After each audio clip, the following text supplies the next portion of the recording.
Hey, welcome back. And today I'm excited to share with you some questions to ask yourself if you are considering renovating your home or office or small business, commercial space, etc. This is a great starting point. I don't want you to think that there's nothing else you might want to ask. In fact, this list should spark additional questions that you might have about your own specific space and your own specific needs, wants, and desires.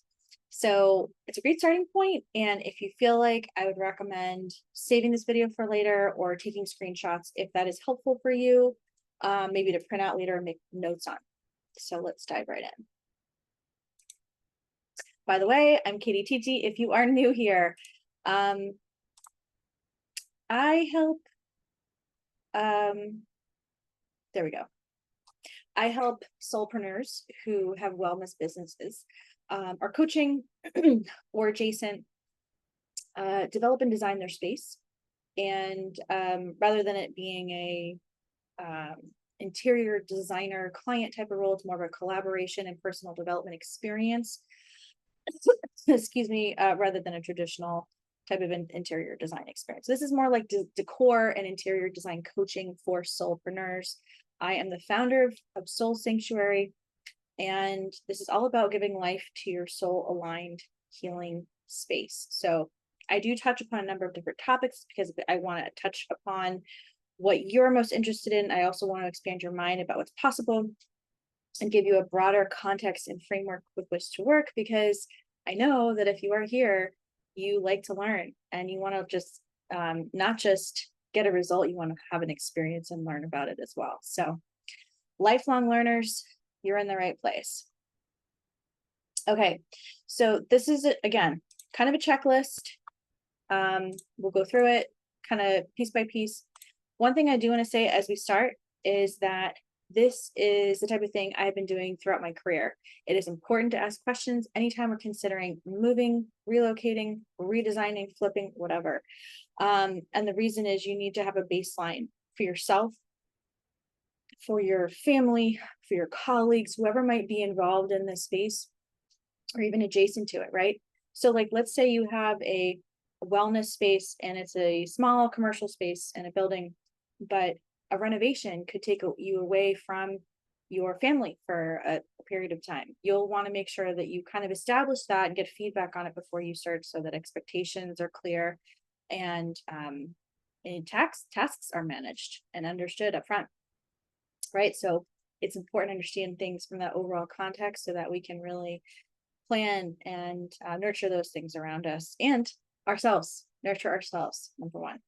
So the first checklist, one thing that we want to ask about when we're considering this is how it's going to impact our family and relationships.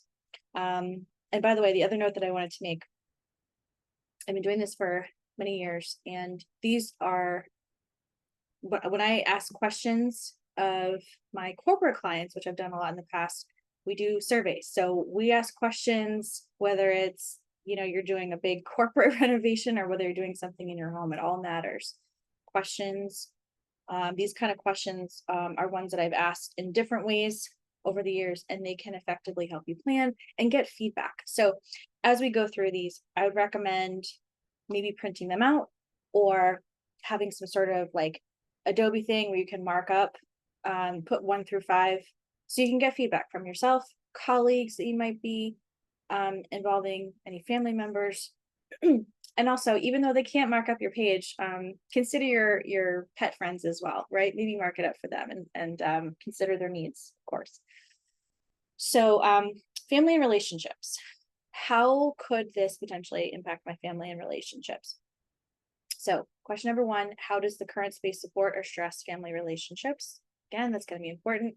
Renovations can put stress on relationships of all kinds. If you have seen the movie The War of the Roses, it's an old movie. I want to say it's like maybe 80s or 90s. It's a good one if you haven't seen it, but if you have seen it, you know exactly what I mean. The context of that movie is that the couple ends up like just fighting over and destroying their whole house over some differences in how they perceive things. So but we also see people I've heard stories and I've seen instances where renovations can literally break up couples. So if you you know, would like to keep your relationship intact or are concerned about how this might impact it, these are good questions to ask. Just saying.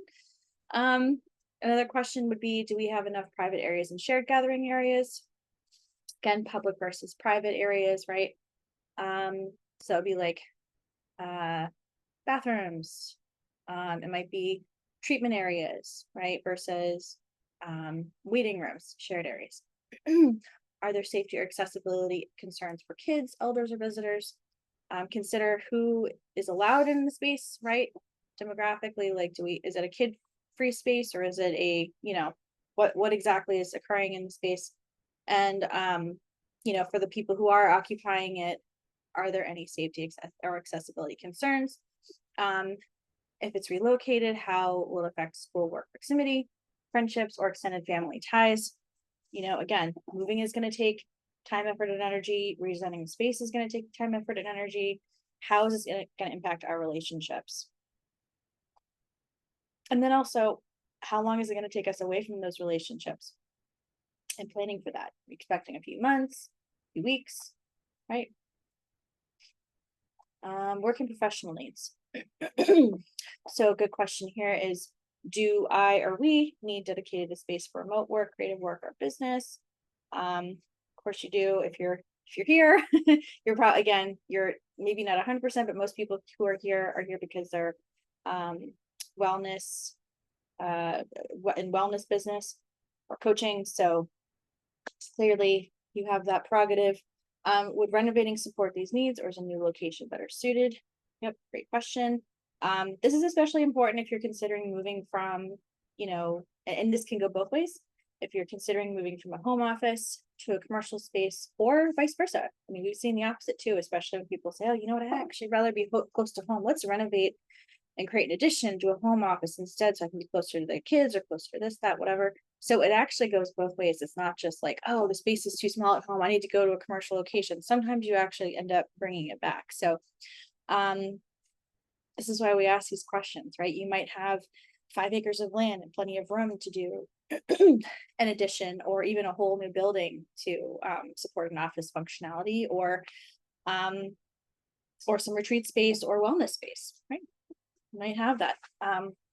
But again, zoning matters, permitting matters, and you need to ask questions about those kinds of things before you even consider planning it, right? So because certain activities are allowed in certain zoning areas and not allowed in others, but we can get into that in more videos. In fact, I should probably do a video on zoning and land. We'll do that too. Filing that away. Okay. So how will this decision affect professional opportunities, right? Will it help? Will it dampen? Will it impact your commute, networking, client hosting? You might decide that, shoot, I know I get most of my clients from this type of genre, demographic, whatever. I'm going to pluck myself right there. So a great example might be, I want to have a treatment space, storefront opportunity, and I know there's going to be a lot of people walking around, let's say like a mall area. You might say, oh, I would love a spot at such and such mall nearby. A lot of clients just walking right by, seeing my space, and perfect opportunity for me to get in-person clientele, referrals, etc. So these are all good questions to consider. Financial and practical. Okay, so what's your budget? Budget is often the bottom line, and we find this over and over again whenever, excuse me, whenever I've had a design project, always comes down to time and money, time and money, time and money. So what is our budget for the renovation versus buying or renting a new place? And I consider this too, even, if you think, well, renting a new place is going to be better, you're probably still going to have to renovate the new place somewhat. So you may end up having to balance out, excuse me, a more full renovation in your existing space versus a smaller renovation potentially in a space that is more set up for what you want, but is usually never 100%. You're very lucky if you can just walk into a space and say, boom, it's got everything I want already. I will say, when I sold my condo. When I was living in the Boston area, I sold my condo, and the lady who bought it from me bought everything in it too, which was actually great for me because I was like, I love all these things that I have in here, but I'm not going to move them across the country. I don't really feel like storing them. And so when she said she wanted to buy everything, I was like, you know what? Go for it. And thank you. So we both lucked out on that one. Let's see, what return on investment could renovation realistically bring? Yeah. So return on investment is obviously, we think of immediately, like, what's the return on investment when I go to sell the house or sell the building or this, that, and the other. But also, again, if you're watching this and you're in business for yourself, which you probably are, what return on investment is this going to get me for my business, right? Is placing myself here going to get me more business? Is placing myself in such a way where, I have a much more inspiring space now than I did before at XYZ location going to get me more business? Especially if you're in the wellness space and the spa space, the environment makes the experience. I mean, certainly the therapies matter quite a bit. The quality of that obviously really matters, but in spa spaces, I'm not going to say the environment is everything, but the environment is a lot. The environment is a very, very important factor in how your business does. People go to places like that for the experience oftentimes. So are there hidden costs to moving? Right. So closing costs, realtor fees, moving expenses. And also, again, like I said, oftentimes we see a great space, we just assume we're going to move right in, but there's all these little renovations that need to occur once we realize it, once we get in the space. So if you are going to move, I'd recommend really taking a look at the new space and saying, okay, from putting these planning goggles on, what are we actually going to have to renovate here, right? Maybe a few small renovations. Is there anything big that we're missing? Anything that we're making assumptions about that we're going to have to do later, and it's still going to end up costing us a lot of money? So I would just say, when you're moving, make sure that, you're looking at all the kind of, things that you might think are not a big deal, but could end up being a big deal later cost wise. Because you probably are still going to end up needing to renovate it to some extent. Maybe not, but probably. We find this time and time and again.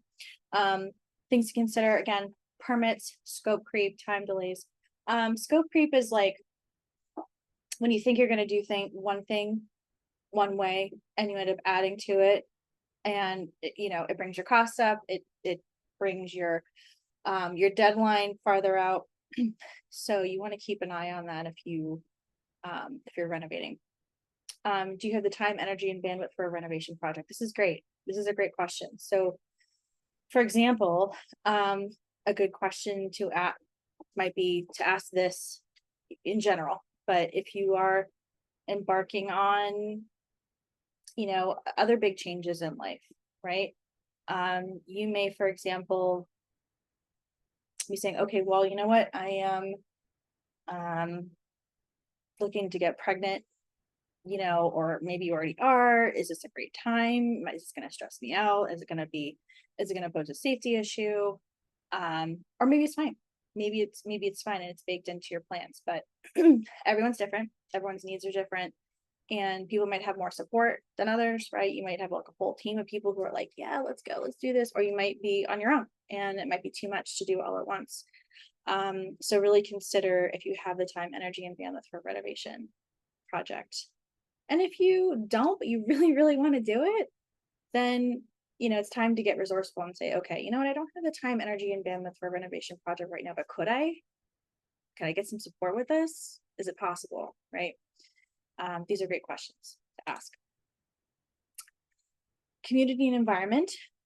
Do we feel connected to the current neighborhood and community? Is the surrounding area improving, declining, or stable? And that could be from, a number of different viewpoints as far as, quality of life. Maybe, are they putting in big buildings where you are looking for something that has more of a residential vibe? That actually happened to me when I was living in the Boston area before I had my condo there. And I just loved living in Cambridge. but they were starting the area that I was living in. They were starting to build a lot of buildings, and it's great, because what they were building for, they're doing really great things. It's some of the universities over there. But it was starting to make the neighborhood feel less residential than when I first moved in. And so I love living there when I lived there. I'm not sure I'd like living there as much now if I were to go back and try to move back there. It's just a different vibe, than it was. And it's still beautiful. It's still wonderful. It just wasn't a fit for me anymore. So these are the kinds of things that can happen. Are there parks, schools, transit, or community services nearby that matter to us? You might need or want to have some, public transit, especially if you're in an urban area and it's difficult to have a car. What impact does staying or moving have on our environmental footprint? These are great questions. You might want to ask, like, what kind of storage you need for your particular type of business, if you need stuff like that. Especially talk about, having public transit. Now, if you have a wellness business and you're using public transit, you don't have a car. I'm assuming, you might not have a car to be able to shuttle things around into your space. And so you might actually need more storage at your space rather than having to cart things around. You might need extra storage than you're expecting. Consider that too. Storage does matter. In fact, regardless of, what your context is, if you have a car to be able to shuttle things around or not, what your scenario is there. People often kind of downplay the amount of storage that they need, but it's a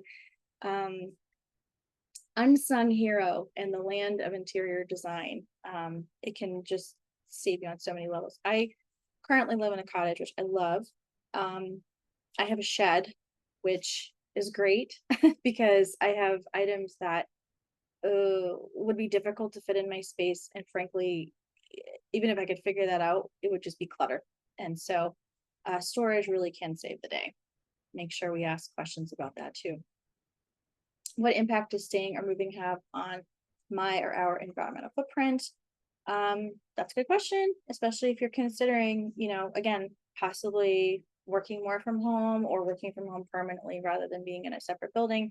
That's going to save you on your environmental footprint as far as your commute and driving. It's also going to save you on time. So these are decisions that only you can make. Future oriented.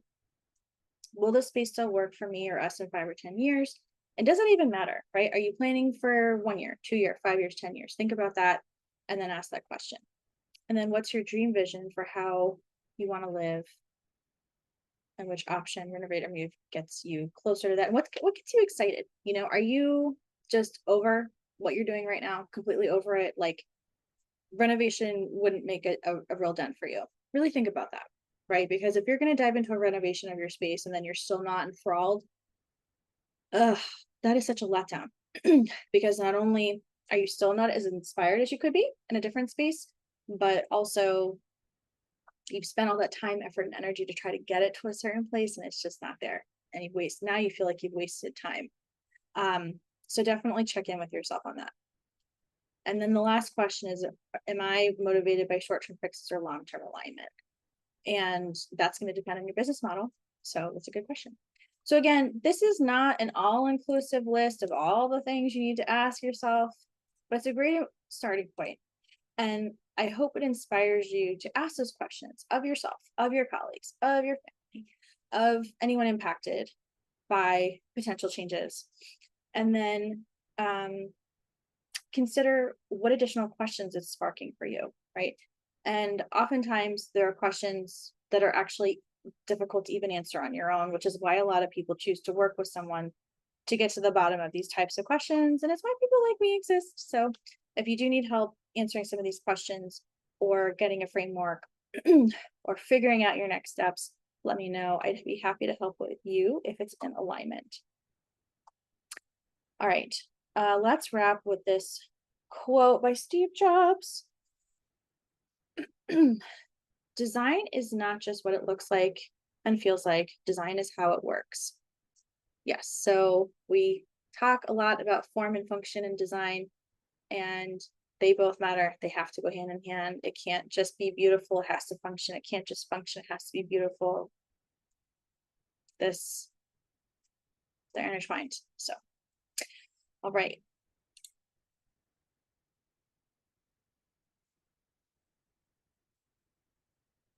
There we go. I clicked the button twice. It finally went. All right. Thanks for joining. I hope the checklist was helpful. And like I said, if you feel like going through and screenshotting any of those, I definitely recommend it, or save the video for later for inspo and to help you plan and get to the bottom of, is it renovate or move time? And let me know if you have any questions. I'd be happy to answer them. Have a good one. See you next time.